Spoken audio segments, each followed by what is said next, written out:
বেশ কয়েকটি রাজনৈতিক দলের নেতাকর্মীরা আমার হাতে হাত দিয়ে তারা যোগদান করেছে।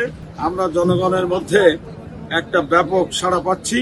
আমরা বিজয়ের হাসি হাসবো ইনশাআল্লাহ।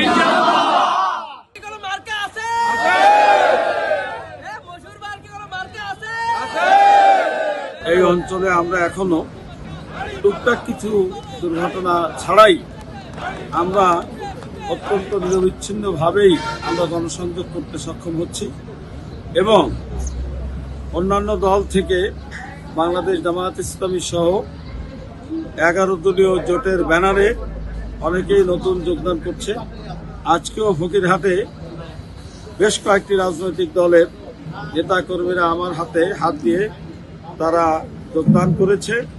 আমরা জনগণের মধ্যে একটা ব্যাপক সাড়া পাচ্ছি, কারণ ফকিরহাট মোল্লাহাট চিতলমারীতে এই মাটির সন্তান কখন নেতা হয়নি, বাইরের নেতা এখানে আমদানি হয়েছে।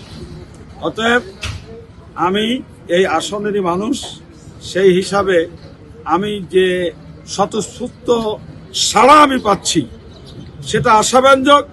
ইনশাআল্লাহ আগামী 12 তারিখে আমরা বিজয়ের হাসি হাসবো ইনশাআল্লাহ।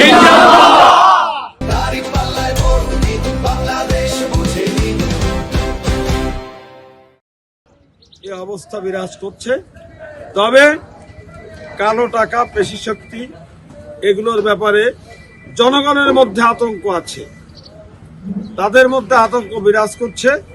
এই জন্য প্রশাসন সহ এই অন্তর্বর্তীকালীন সরকারের প্রতি আমাদের দৃষ্টি আকর্ষণ। লেভেল প্লেইং ফিল্ড বলতে যা বোঝা যায় সেই পরিবেশটার কিছুটা হলেও এখনো ঘাটতি রয়েছে। আমি আশা করি দেশের মানুষ এখন সচেতন, অতএব কোন ধরনের অবতৎপরতা আমাদের এই নির্বাচনী বৈতরণী পার হতে কোনো বাধা দিতে পারবে না ইনশাআল্লাহ। আমরা সদা জাগ্রত আছি, আমরা এই অঞ্চলটাকে গড়ে তুলতে চাই। মাদক মুক্ত করা আমার এই বাগেরহাটে এক আসনকে, কারণ মাদকের বিভিন্ন বিষয়ে আজকে আমাদের তরুণ প্রজন্ম ধ্বংস হয়ে যাচ্ছে। তাদেরকে শতভাগ শিক্ষা প্রতিষ্ঠানমুখী করার জন্য আমার সর্বপ্রথম এটাই থাকবে আমার কমিটমেন্ট।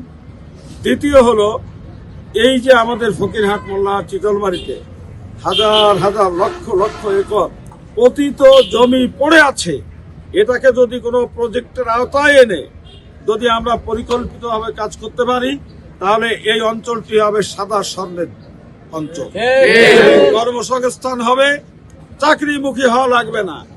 শুধু যদি এইটাকে ন্যায় ইনসাফের ভিত্তিতে আমরা এই খাস জমিগুলো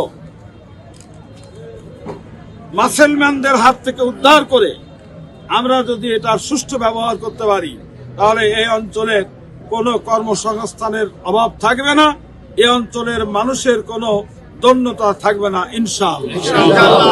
যোগাযোগ ব্যবস্থা সহ আজকে বাগেরহাট জেলার সর্ববৃহৎ মৎস্য আড়তে গণসংযোগে এসে আমি দেখলাম যে এখানে বিজ্ঞান ভিত্তিক প্রসেসিং এবং এখান থেকে ট্রান্সপোর্টের যে উন্নত ব্যবস্থা, এগুলো যদি করা যায় তাহলে এ থেকেই এই আসনের একটা ব্যাপক বিপ্লব সংগঠিত হওয়া সম্ভব। অতএব এই আড়তের যত ব্যবসায়ী আছে সকলকে আমি উদাত্ত আহ্বান জানাতে চাই, একটি দুর্নীতিমুক্ত বাংলাদেশ যদি আমরা গড়তে পারি, তাহলে এই ব্যবসা কেন্দ্রই হবে আমাদের উন্নয়নের সোপান ইনশাআল্লাহ।